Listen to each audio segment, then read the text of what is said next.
بسم اللہ الرحمن الرحیم۔ شروع کرتا ہوں اللہ تعالیٰ کے نام کے ساتھ جو بڑا مہربان نہایت رحم کرنے والا ہے۔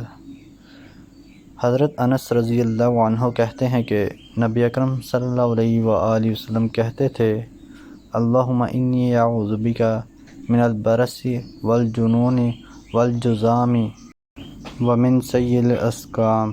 اے اللہ، میں تیری پناہ مانگتا ہوں برص، دیوانگی، کوڑھ اور تمام بری بیماریوں سے۔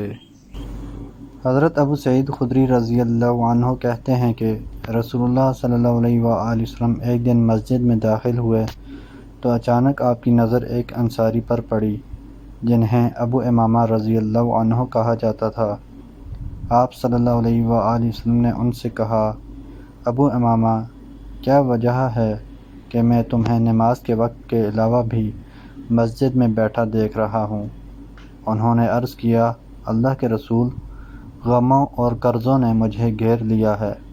آپ صلی اللہ علیہ وآلہ وسلم نے فرمایا کیا میں تمہیں ایسے کلمات نہ سکھاؤں کہ جب تم انہیں کہو تو اللہ تم سے تمہارے غم اور قرض ادا کر دے؟ میں نے کہا ضرور اللہ کے رسول۔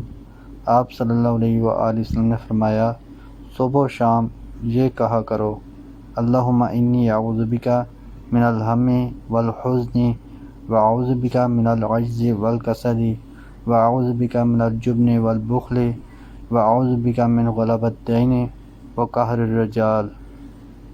اے اللہ، میں غم اور حزن سے تیری پناہ مانگتا ہوں، عاجزی و سستی سے تیری پناہ مانگتا ہوں، بزدلی اور کنجوسی سے تیری پناہ مانگتا ہوں، اور قرض کے غلبے اور لوگوں کے تسلط سے تیری پناہ مانگتا ہوں۔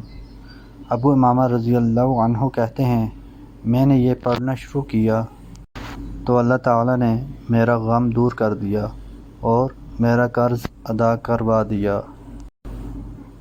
معاذ بن جبل رضی اللہ عنہ کہتے ہیں کہ رسول اللہ صلی اللہ علیہ وآلہ وسلم نے فرمایا جب کوئی عورت اپنے شوہر کو تکلیف دیتی ہے تو حور عین میں سے اس کی بیوی کہتی ہے اللہ تجھے ہلاک کرے، اسے تکلیف نہ دے، وہ تیرے پاس چند روز کا مہمان ہے، عنقریب تجھے چھوڑ کر ہمارے پاس آ جائے گا۔